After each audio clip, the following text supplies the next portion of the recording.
Moi, c'est Clémentine. Moi, c'est Adrien. On est tous les deux passionnés d'aviation. Et aussi de voyage, On a décidé de parcourir la planète. pour mieux la comprendre et essayer de nous rendre utile. Nous voilà donc, embarqués dans un tour du monde en 14 mois, à bord de notre avion ultra léger. L'objectif, rencontrer des scientifiques aux 4 coins du globe, participer à leurs recherches sur le terrain et leur apporter un appui aérien. Aujourd'hui, nous nous rendons à l'est du Canada, dans le golfe du Saint-Laurent. Nous allons rencontrer une équipe de spécialistes des baleines. Nous avons rendez-vous au centre de recherche des îles Mingan.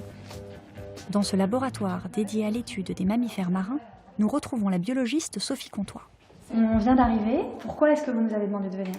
Ben, en fait, c'est sûr que nous, on essaie de voir quelles baleines sont dans notre région, mais le golfe du Saint-Laurent, le Saint-Laurent en général, puis même juste notre zone d'altitude, c'est énorme. C'est sûr qu'avec nos bateaux, on en couvre une bonne partie, mais on n'est pas capable de tout couvrir. Donc, le fait que vous soyez là, ça nous permet à nous, quand vous survolez notre zone d'étude, d'orienter où est-ce qu'on va aller chercher nos baleines. Donc, si vous envoyez... Sophie nous apprend aussi que les eaux du Saint-Laurent attisent depuis plusieurs années la convoitise des compagnies pétrolières. Or, pendant les campagnes de prospection, ces entreprises utilisent de gros canons à air comprimé, des appareils qui représentent une menace terrible pour les baleines. C'est le bruit le plus intense qui existe pour l'instant que l'homme peut induire dans l'océan. Ce bruit-là fait en sorte que les baleines qui s'orientent avec le son, c'est comme si on vous envoyait dans un milieu en vous bandant les yeux et en vous disant organisez-vous comme ça. Donc on leur cache la vue en leur bouchant les oreilles finalement.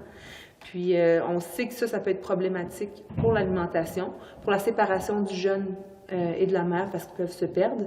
Ils vont être stressés aussi, passer moins de temps à s'alimenter. Ça peut aussi faire en sorte que les baleines ne rentrent plus dans le Saint-Laurent. Pour protéger les baleines de ce vacarme assourdissant, Sophie et ses collègues voudraient limiter la prospection pétrolière. Mais pour y parvenir, l'équipe doit d'abord identifier précisément les zones de passage des cétacés et les endroits où ils vont se nourrir.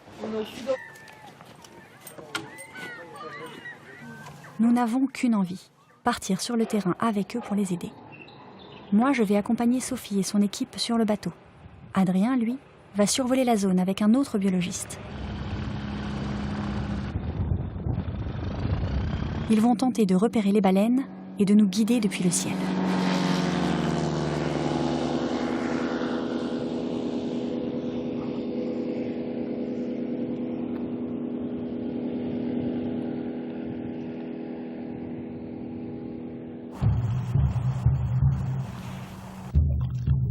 Sur le bateau comme dans l'avion, tout le monde scrute la surface de l'océan. Nous recherchons le moindre indice de présence animale, le moindre souffle qui nous indiquerait la présence d'une baleine. Une mission délicate, car ces mammifères marins peuvent rester sous l'eau sans respirer pendant de longues minutes.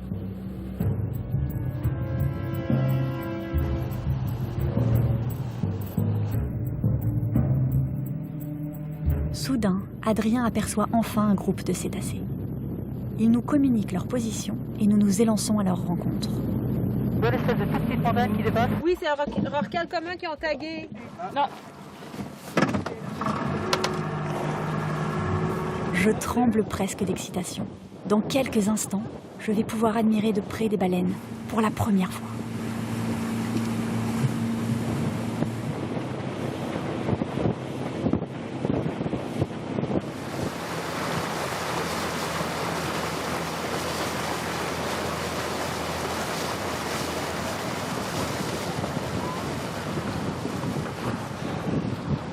Le spectacle est grandiose. On se sent tout petit à côté de ces majestueux colosses, qui peuvent mesurer plus de 20 mètres de long.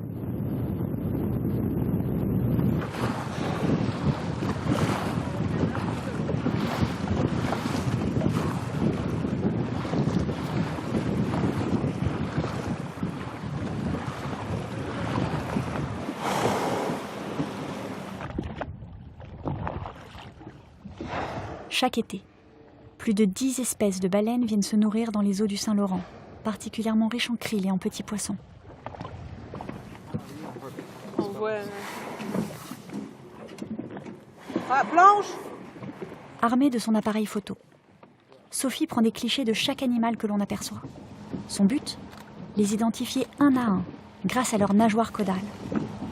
Ah, cigale. La deuxième, c'est cigale. La forme et la pigmentation de la queue sont uniques pour chaque animal. Une véritable empreinte digitale qui permet sans équivoque de reconnaître un individu. Ah ouais, je cherche pas. Ah! Colline, que j'ai pas. Tu vois les marques aussi? Ouais, il est gros. 21 c'est blank, 22 c'est right side dorsal de MN1 et 2. En 3. 26, 27, 28 c'est Easy Rider. Sur le bateau, l'équipe note aussi soigneusement toutes les informations relatives à chaque rencontre. Les points GPS, la taille des animaux, leur nombre, la présence de petits. Autant d'indices précieux qui, une fois analysés, permettront de mieux connaître les habitudes des cétacés.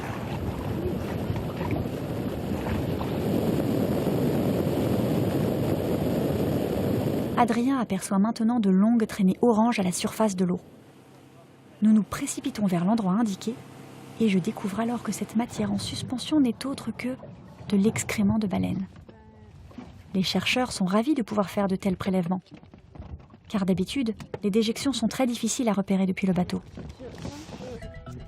Une fois analysées, elles leur fourniront de précieux renseignements sur le régime alimentaire et l'état de santé des animaux.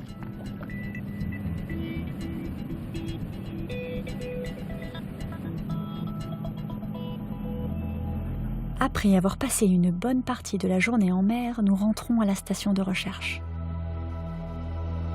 Mais le travail est loin d'être terminé.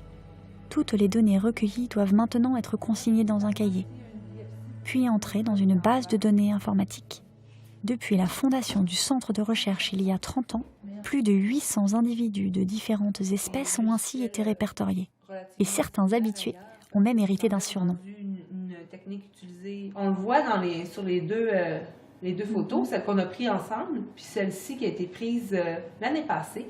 Il y a une petite marque ici. Ouais. Nous, ça nous fait penser à l'insecte, à la cigale, quand elle a les ailes fermées. C'est pour ça qu'on l'a appelée cigale.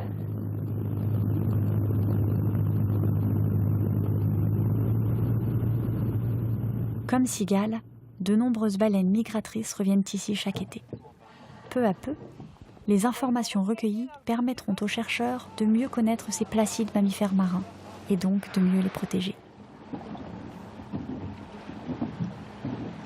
Après avoir survolé la région pendant plusieurs jours, il est temps pour nous de voler vers de nouveaux horizons.